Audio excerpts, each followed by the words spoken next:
ಜಗತಿ ಜಗತಿ. ಎಲ್ರಿಗೂ ನಮಸ್ಕಾರ. ಜಗತಿ ಚಾನೆಲ್ಗೆ ಸ್ವಾಗತ. ನಾನು ಸ್ನೇಹಶ್ರೀ ಹೆಗಡೆ. ಸಂಗ್ರಾಮದ ಕಥೆಗಳು ಎಂಬ ಪುಸ್ತಕದಿಂದ ಆರಿಸಿದ ಇನ್ನೊಂದು ಕಥೆಯೊಂದಿಗೆ ನಿಮ್ಮ ಮುಂದಿದ್ದೇನೆ. ಅದೇ ಕರ್ನಾಟಕದ ಗಾಂಧಿ ತಿಮ್ಮಪ್ಪ ನಾಯಕ್ ಮಾಸ್ತರ್. 1960ರ ಸಮಯ ಡಾಕ್ಟರ್ ರಾಜೇಂದ್ರ ಪ್ರಸಾದ್ ಅವರು 2ನೇ ಬಾರಿ ರಾಷ್ಟ್ರೀಯ ಅಧ್ಯಕ್ಷರಾಗಿದ್ರು. ಅವರನ್ನ ಕುಮಟಾದ ಗಿಬ್ಸ್ ಹೈಸ್ಕೂಲ್ನ ಸುವರ್ಣ ಮಹೋತ್ಸವಕ್ಕೆ ಕರೆಸಲಾಗಿತ್ತು. ಅವರು ಭಾಷಣ ಮಾಡುವಂತಹ ಸಂದರ್ಭದಲ್ಲಿ ಅಲ್ಲಿರೋ ಪ್ರೇಕ್ಷಕರನ್ನೆಲ್ಲ ನೋಡ್ತಾರೆ. ಭಾಷಣ ಮುಗಿಸಿ ಬಂದ ನಂತರ ಅವರ ಸಹಾಯಕರನ್ನ ಕರೆದು ಆ ಪ್ರೇಕ್ಷಕರ ಮಧ್ಯದಲ್ಲಿರುವ ಒಬ್ಬ ಗಡ್ಡಧಾರಿ, ಖಾದಿ ಪಂಚೆ, ಅರ್ಧ ತೋಳಿನ ಖಾದಿ ವಸ್ತ್ರವನ್ನು ಧರಿಸಿದ ಒಬ್ಬ ವ್ಯಕ್ತಿಯನ್ನ ಕರೆಯೋದಕ್ಕೆ ಹೇಳ್ತಾರೆ. ಆ ವ್ಯಕ್ತಿನ ಕರೆಸಿ ಪಕ್ಕದಲ್ಲಿ ಕೂರಿಸ್ಕೊಂಡು ಅವರ ಕುಶಲೋಪರಿಗಳನ್ನ ವಿಚಾರಿಸಿ ತುಂಬಾ ಆತ್ಮೀಯತೆಯಿಂದ ಮಾತಾಡಿಸ್ತಾರೆ. ಅಲ್ಲಿರೋರ್ಗೆಲ್ಲ ಆಶ್ಚರ್ಯ ನೋಡಿ. ಆದ್ರೆ ಆ ವ್ಯಕ್ತಿ ಯಾರು ಅಂತೀರಾ? ಅವರೇ ತಿಮ್ಮಪ್ಪ ಶ್ರೀನಿವಾಸ್ ನಾಯ್ಕ್ ಮಾಸ್ತರು. ಆ ಮಾಸ್ತರ್ನ ಕರೆಸಿದ್ದು ಆ ಊರವರಿಗೆಲ್ಲ ತುಂಬಾ ಹೆಮ್ಮೆ ಆಯ್ತು. ತಿಮ್ಮಪ್ಪ ನಾಯ್ಕ್ ಅವರು 1897ರಲ್ಲಿ ಸಿದ್ದಾಪುರದ ಶ್ರೀನಿವಾಸ್ ನಾಯ್ಕ್ ಹಾಗೂ ಪದ್ಮಾವತಿಯವರಿಗೆ ಜನಿಸ್ತಾರೆ. ತಮ್ಮ ಪ್ರಾಥಮಿಕ ಶಿಕ್ಷಣವನ್ನ ಸಿದ್ದಾಪುರದಲ್ಲೇ ಮುಗಿಸಿ ಮುಂದೆ ಕುಮಟಾದ ಗಿಬ್ಸ್ ಹೈಸ್ಕೂಲ್ನಲ್ಲಿ ತಮ್ಮ ಹೈಸ್ಕೂಲ್ ಶಿಕ್ಷಣವನ್ನ ಮಾಡ್ತಾರೆ. ಪ್ರಥಮ ಸ್ಥಾನದಲ್ಲಿ ಮ್ಯಾಟ್ರಿಕ್ ಪರೀಕ್ಷೆ ಕೂಡ ಪಾಸ್ ಆಗ್ತಾರೆ. ಎಲ್ಲ ತರಗತಿಯಲ್ಲೂ ಪ್ರಥಮ ಸ್ಥಾನ ಪಡೆದ ಇವರು ಮುಂದೆ ಪುಣೆಯ ಫಾರ್ಗಿವ್ ಸನ್ಸ್ ಕಾಲೇಜಿನಲ್ಲಿ ಶಿಷ್ಯ ವೇತನದ ಮುಖಾಂತರ ಹೋಗಿ ಬಿಎಲ್ಲಿ ಪ್ರಥಮ ರ್ಯಾಂಕ್ ನಿಂದ ಉತ್ತೀರ್ಣರಾಗಿ ಗೋಲ್ಡ್ ಮೆಡಲ್ ನ ಪಡ್ಕೋತಾರೆ.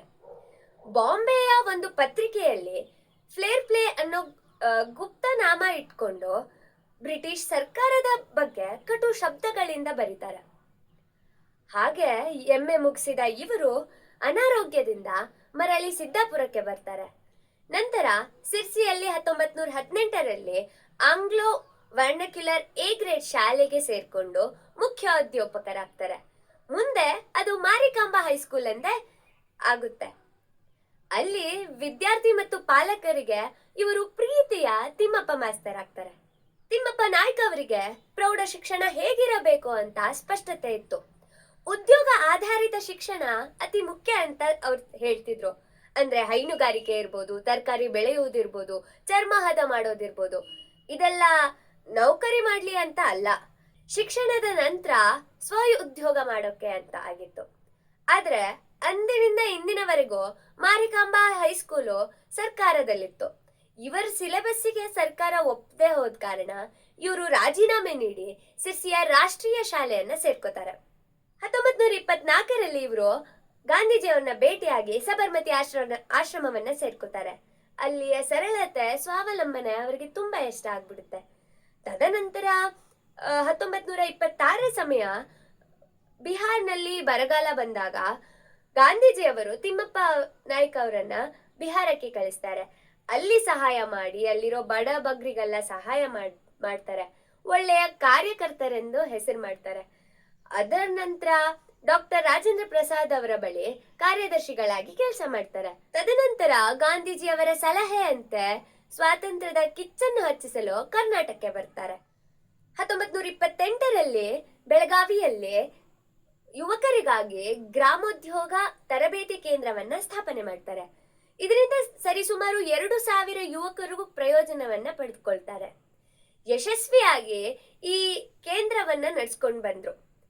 ಆಜನ್ಮ ಬ್ರಹ್ಮಚಾರಿಯಾದ ಇವರು ಮುಂದೆ ಅಂಕೋಲಾದಲ್ಲಿ ನಡೆದ ಉಪ್ಪಿನ ಸತ್ಯಾಗ್ರಹ, ಅರಣ್ಯ ಸತ್ಯಾಗ್ರಹದಲ್ಲಿ ಪಾಲ್ಗೊಂಡು 33 ತಿಂಗಳ ಜೈಲ್ ಪಾಲಾಗ್ತಾರೆ. ತದನಂತರ ಪಾನ ನಿರೋಧ ಚಳುವಳಿಯಲ್ಲಿ ಭಾಗವಹಿಸಿ ಗಾಂಧೀಜಿಯ ಸಲಹೆಯಂತೆ ವೈಯಕ್ತಿಕ ಚಳುವಳಿಗಳಲ್ಲಿ ಭಾಗವಹಿಸಿ 20 ತಿಂಗಳ ಜೈಲು ಪಾಲಾಗ್ತಾರೆ. 1942ರಲ್ಲಿ ಬಂದ ಕ್ವಿಟ್ ಇಂಡಿಯಾ ಮೂವ್ಮೆಂಟ್ ಚಳುವಳಿಯನ್ನ ಬಿಡಕ್ಕಾಗುತ್ತಾ? ಅದ್ರಲ್ಲೂ ಪಾಲ್ಗೊಂಡು ಸರಿಸುಮಾರು 5 ವರ್ಷ 5 ತಿಂಗಳ ಕಾಲ ಇವರು ಜೈಲಿನಲ್ಲೇ ವಾಸ ಮಾಡಬೇಕಾಗುತ್ತೆ. ಮುಂದೆ 1944ರ ಸಮಯದಲ್ಲಿ ಬೆಳಗಾವಿಯ ಸಂಸ್ಥೆಯನ್ನ ಬೇರೆಯವರ ಸುಪರ್ದಿಗೆ ಬಿಟ್ಟು ಇವರು ಅಂಕೋಲಕ್ಕೆ ಬಂದು ಅಲ್ಲಿ ಗ್ರಾಮ ಸೇವಾ ಸಮಿತಿ ಅಂತ ಪ್ರಾರಂಭ ಮಾಡ್ತಾರೆ. ಇಲ್ಲೂ ಕೂಡ ಉದ್ಯೋಗ ಆಧಾರಿತ ತರಬೇತಿಗಳನ್ನ ಯುವಕರಿಗೆ ನೀಡ್ತಾರೆ ಹಾಗೂ 3,000 ಯುವಕರಿಗೆ ಉದ್ಯೋಗಾವಕಾಶವನ್ನ ಮಾಡ್ತಾರೆ. ಅವರು ಹಿಂದುಳಿದ ವರ್ಗದ ಯುವಕರಿಗೂ ಕೂಡ ತುಂಬಾ ಆರೋಗ್ಯದ ವಿಷಯದಲ್ಲಿ, ಶಿಕ್ಷಣ ವಿಷಯದಲ್ಲಿ ಸಹಾಯವನ್ನ ಮಾಡ್ತಾರೆ. ಇವರ ಪ್ರಕಾರ ಸ್ವತಂತ್ರ ಭಾರತದಲ್ಲಿ ಯುವಕರು ಆತ್ಮವಿಶ್ವಾಸ, ಆತ್ಮಗೌರವ ಮತ್ತು ಯಾರಿಗೂ ಅವಲಂಬನೆ ಆಗದೆ ಇರಬೇಕು ಅನ್ನೋದು ಇವ್ರ ಇಚ್ಛೆ ಆಗಿತ್ತು ನೋಡಿ. ಇವ್ರು ಗಾಂಧಿ ತತ್ವವನ್ನ ಅನುಷ್ಠಾನ ಮಾಡಿರೋದ್ರಿಂದ ಇವರನ್ನ ಕರ್ನಾಟಕ ಗಾಂಧಿ ಎಂದೇ ಕರೀತಿದ್ರು. ಮುಂದೆ 1950ರ ಸಂದರ್ಭದಲ್ಲಿ ಡಾಕ್ಟರ್ ರಾಜೇಂದ್ರ ಪ್ರಸಾದ್ ಅವರು ಪ್ರಥಮ ಬಾರಿಗೆ ರಾಷ್ಟ್ರೀಯ ಅಧ್ಯಕ್ಷರಾಗ್ತಾರೆ. ಅವರು ಕಾಂಗ್ರೆಸ್ ಒಬ್ಬ ವ್ಯಕ್ತಿ ಹತ್ರ ತಿಮ್ಮಪ್ಪ ನಾಯ್ಕ ಅವರಿಗೆ ಮುಂಬೈನ ಪ್ರಾಂತ್ಯದ ರಾಜ್ಯಪಾಲರಾಗಲು ಆಮಂತ್ರಿಸ್ತಾರೆ. ಆದ್ರೆ ತಿಮ್ಮಪ್ಪ ನಾಯ್ಕರು ಇದಕ್ಕೆ ಒಪ್ಪೋದಿಲ್ಲ. ಯಾಕೆ ಅಂತೀರಾ? ಇವ್ರ ಸ್ನೇಹಿತರೆಲ್ಲ ಸೇರಿ ಸ್ವತಂತ್ರ ಬಂದ ನಂತರ ಯಾವುದೇ ಅಧಿಕಾರಕ್ಕೆ ಹೋಗೋದಿಲ್ಲ ಎಂಬುದಾಗಿ ಭೀಷ್ಮ ಪ್ರತಿಜ್ಞೆಯನ್ನ ತೊಟ್ಟಿರ್ತಾರೆ. ಅವ್ರ ಪ್ರಕಾರ ಅಧಿಕಾರದಲ್ಲಿ ಇದ್ದೇ ಸೇವೆ ಮಾಡ್ಬೇಕಂತಿಲ್ಲ, ಹಾಗೇನು ನಾವು ದೇಶ ಸೇವೆ ಮಾಡ್ಬೋದು ಅಂತ. ಇನ್ನೂ ಕತೆ ಮುಗ್ದಿಲ್ಲ ನೋಡಿ. ಕರ್ನಾಟಕ ಸರ್ಕಾರ 1966ರಲ್ಲಿ ಮದ್ಯಪಾನ ಪ್ರತಿಬಂಧಕಾಜ್ಞೆಯನ್ನ ಹಿಂದಕ್ಕೆ ಪಡೆಯುತ್ತೆ. ಅದಕ್ಕೆ ವಿರೋಧವಾಗಿ ನಮ್ಮ ತಿಮ್ಮಪ್ಪ ಅವರು 14 ದಿವಸ ಉಪವಾಸ ಸತ್ಯಾಗ್ರಹವನ್ನ ಕೈಗೊಳ್ತಾರೆ. ಆಗ ಇಡೀ ಮಂತ್ರಿಮಂಡಲವೇ ಬಂದು ಅಂಕೋಲವನ್ನ ಹೊರತುಪಡಿಸಿ ಎಂದು ಬದಲಾವಣೆ ಮಾಡಿದಾಗ ಸತ್ಯಾಗ್ರಹವನ್ನ ಹಿಂದಕ್ಕೆ ಪಡಿತಾರೆ ಇವರು. ಕೊನೆಯಲ್ಲಿ ದುರಂತವೇನೆಂದ್ರೆ 1974 ನವೆಂಬರ್ 26ರಂದು ಬೆಳಗಾವಿಯ ಆಸ್ಪತ್ರೆಯಲ್ಲಿ ಮಡಿದಾಗ ಅವರನ್ನ ಅಂಕೋಲಕ್ಕೆ ತಂದ ವಾಹನದ ಬಾಡಿಗೆಗಾಗಿ, ಅಂತ್ಯಕ್ರಿಯೆಗಾಗಿ ಅವರ ಖಾತೆಯನ್ನು ಪರಿಶೀಲಿಸಿದಾಗ ನೋ ಬ್ಯಾಲೆನ್ಸ್ ನೋಡಿ. ಆಗ MES ಕಾಲೇಜಿನ ಅಧ್ಯಕ್ಷರಾದ VS ಸೋಂದಯವರು ಹಣದ ಖರ್ಚುಗಳನ್ನ ವಹಿಸ್ಕೊಳ್ತಾರೆ.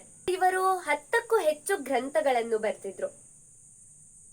ಇವರ ಹೆಸರಿನಲ್ಲಿ ಸಿದ್ದಾಪುರದಲ್ಲಿ ಒಂದು ಸುಂದರವಾದ ರಸ್ತೆ ಹಾಗೂ ಒಂದು ಸರ್ಕಲ್ ಇದೆ. ಇಂತಹ ಸ್ವಾತಂತ್ರ್ಯ ಹೋರಾಟಗಾರರು, ಲೇಖಕರು, ಪತ್ರಕರ್ತರು, ಅತಿಯಾದ ಶಿಕ್ಷಣವನ್ನು ಹೊಂದಿದಂತಹ ತಿಮ್ಮಪ್ಪ ನಾಯಕ್ ಅವರ ಜೀವನ ನಮ್ಮೆಲ್ಲರಿಗೂ ದಾರಿದೀಪವಾಗುತ್ತೆ ಅಲ್ವಾ? ಮುಂದಿನ ಕಥೆನ ನಾನ್ ಹೇಳಕ್ ರೆಡಿ ಇದ್ದೀನಿ, ನೀವು ಕೇಳಕ್ ರೆಡಿ ಇದ್ದೀರಾ ತಾನೆ? ಜೈ ಹಿಂದ್. ಜಾಗತಿ